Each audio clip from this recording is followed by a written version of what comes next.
Est-ce qu'un conte se termine toujours bien? Il y a des contes, voilà, il y a des contes qui se terminent mal. Il me semble chez Grimm, il y a des contes qui sont assez tristes. Oui. Alors évidemment, c'est la petite sirène. Oui.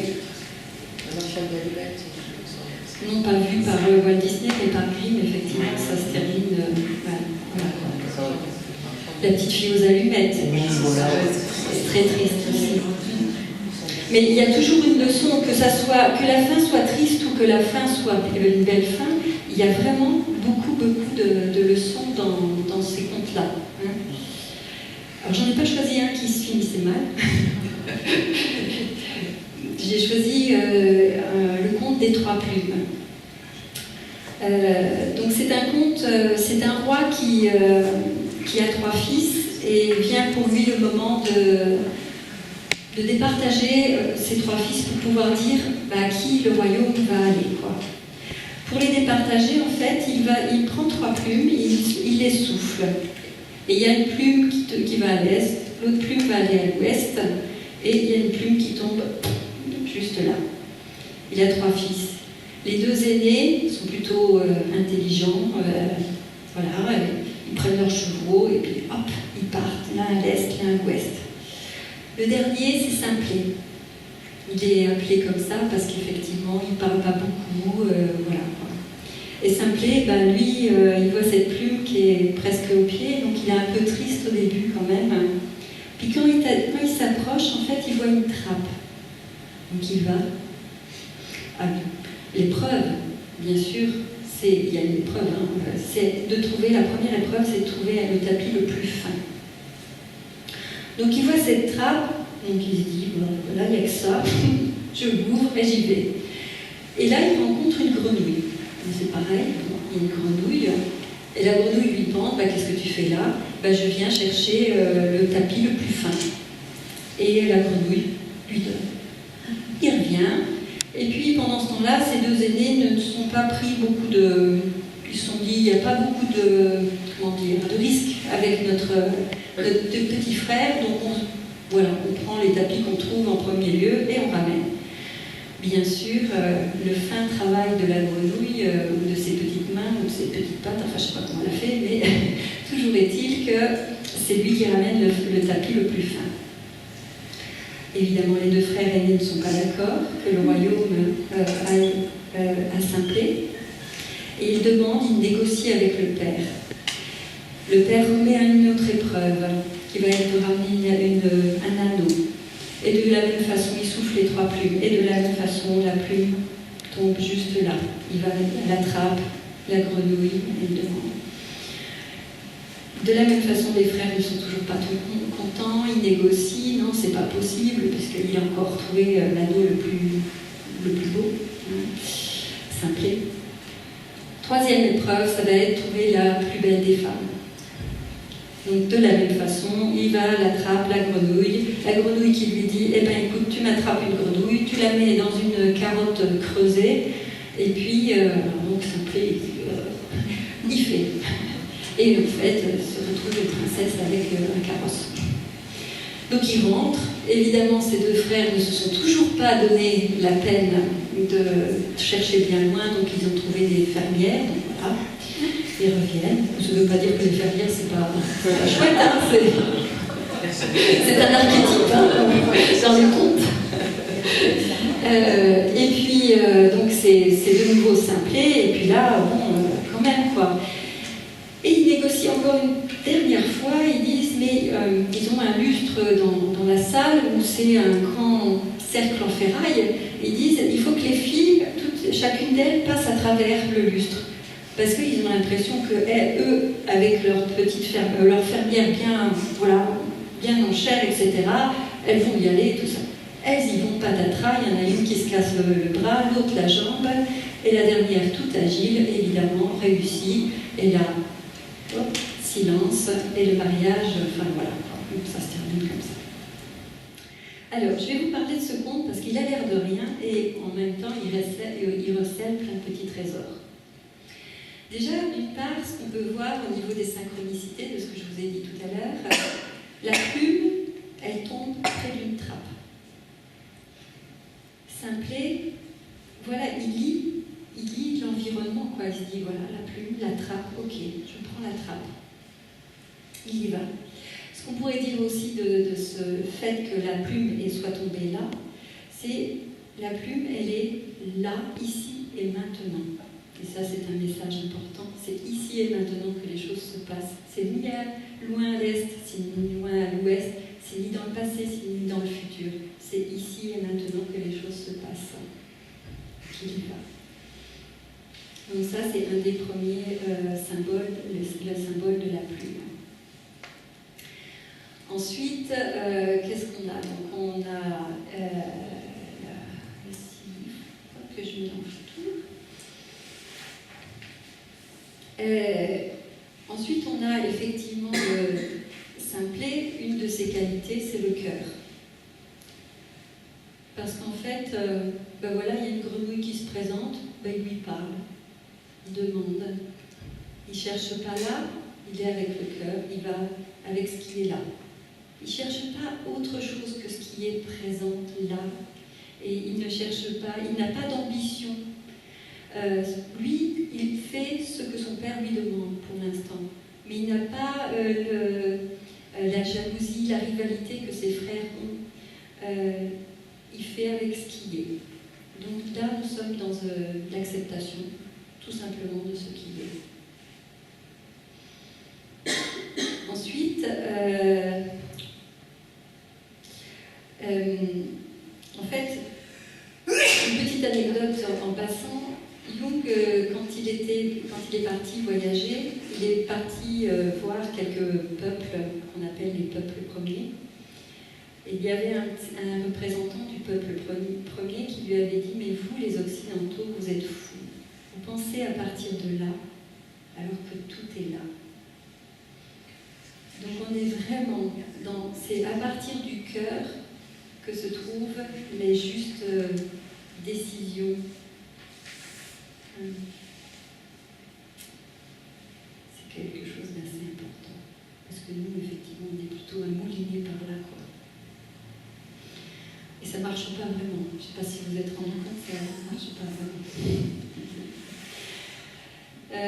D'un autre côté, effectivement, il n'a pas une ambition plus que ça. Il fait. Il ne se raconte pas d'histoire dans sa tête. Il n'est pas en train de se dire « mais mes frères aînés sont beaucoup plus intelligents que moi, donc nanana ». Vous connaissez aussi cette récitation qu'on se fait régulièrement sur la comparaison et la dévalorisation, justement, ou alors la survalorisation. Voilà, et le simplet est à l'image de ce personnage dans sa sagesse. Parce que le simplet, dans ce conte-là, c'est le héros. Et le héros, c'est lui qui nous montre le chemin. Le chemin pour bien mener notre vie. Parce que ce n'est pas qu'un conte, c'est une clé pour dire qu'est-ce qui serait sage pour nous, pour notre vie, pour réussir notre vie. Si on veut que ça se termine bien, comme dans ce conte-là. Donc, il est dans cette acceptation, et comme vous le voyez, à la fin, il gagne beaucoup plus. C'est au-delà de ses espérances, quoi, parce que lui-même, voilà, il n'avait pas forcément d'ambition, donc c'est bien au-delà. Quant au roi, lui, il représente souvent dans les contes, souvent voire toujours, le conscient, la partie consciente. Et vous voyez que dans ce conte, cette partie-là, le roi, il n'est plus, il est en déclin. C'est pour ça qu'il lui faut du renouveau.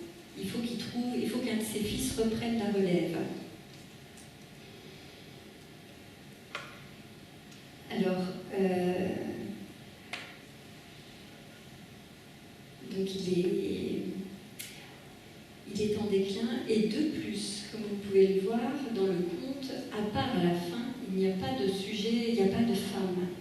Donc ça veut dire que dans ce royaume-là, il y a un déséquilibre entre le féminin et le masculin. Le masculin est surreprésenté, le féminin pas du tout. C'est pour ça aussi que le royaume est en déclin. Il faut du renouveau. Il faut trouver la femme, il faut trouver surtout le féminin. Or ça parle de ce qui se passe chez nous dans notre société actuelle. C'est-à-dire que dans notre société actuelle, effectivement, le féminin manque. Les valeurs féminines manquent. Il y a vraiment une disproportion. Les valeurs masculines sont vraiment valorisées, tandis que les valeurs féminines sont dévalorisées. Alors, dans notre société occidentale, c'est effectivement pas encore en équilibre, mais vous imaginez que dans d'autres sociétés, c'est franchement pas en équilibre du tout. Donc il y a nécessité pour que ce royaume revive, qu'il y ait les valeurs féminines à nouveau représentées. Chez Jung, donc, l'anima représente les valeurs féminines chez l'homme, l'animus représente les valeurs masculines chez la femme.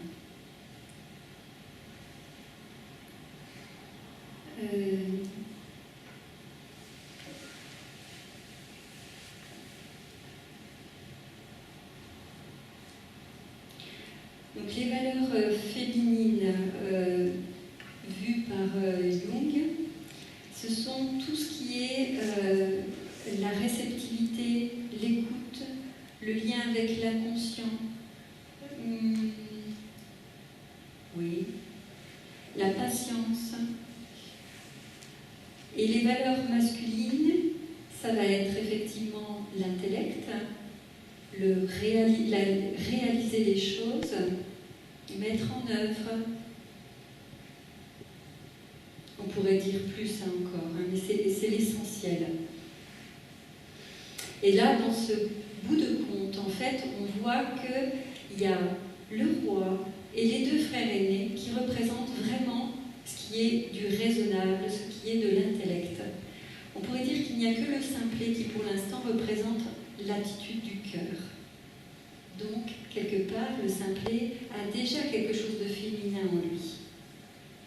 C'est pas encore tout à fait conscient, parce que le fait que ça soit sous la trappe, donc on peut imaginer que c'est une trappe dans la terre, donc c'est sous la terre que ça se passe, c'est symbolique c'est dans l'inconscient que ça se passe encore. Alors, il va rechercher les choses, simplet, il va chercher le tapis le plus fin, il va chercher l'anneau, il les remet, il les fait émerger à nouveau dans la vie consciente. Et pour l'instant, ce ne sont que des symboles qu'il fait émerger, jusqu'à faire émerger sa partie féminine. À partir de là, les choses peuvent changer. Et ce qui est intéressant aussi dans le conte, quand vous voyez la dernière épreuve qui est négociée par les deux frères, c'est que le féminin des deux frères se fracture, alors que le féminin du simplet, effectivement, saute et retombe intact, intègre. Et donc là, il peut y avoir vraiment la complétude. On voit bien que les deux frères aînés, avec un féminin fracturé, évidemment, là, ils ne disent plus rien du coup. C'est la fin des négociations. À partir de ce moment-là, où ils voient que leur féminin est fracturé, ils ne négocient plus, ils acceptent, ils disent oui au fait que simplet, c'est lui qui sera le futur roi. Ce qu'il faut voir aussi dans ce conte, parce que le simplet, il va jusque-là, donc c'est très bien, mais c'est aussi grâce à ses frères. Parce que ses frères, ce qui négocient, l'amènent toujours à aller plus loin. Ces épreuves qu'on a dans notre vie, ça nous amène toujours à aller plus loin. C'est exactement la même chose. C'est-à-dire que les deux frères représentent en fait une partie que le simplet n'a pas conscientisée à l'intérieur de lui. C'est ces ombres qui sont à l'extérieur de lui. C'est-à-dire son intellect est à l'extérieur de lui. Et tant qu'il ne l'intègre pas, lui aussi, il n'est pas complet.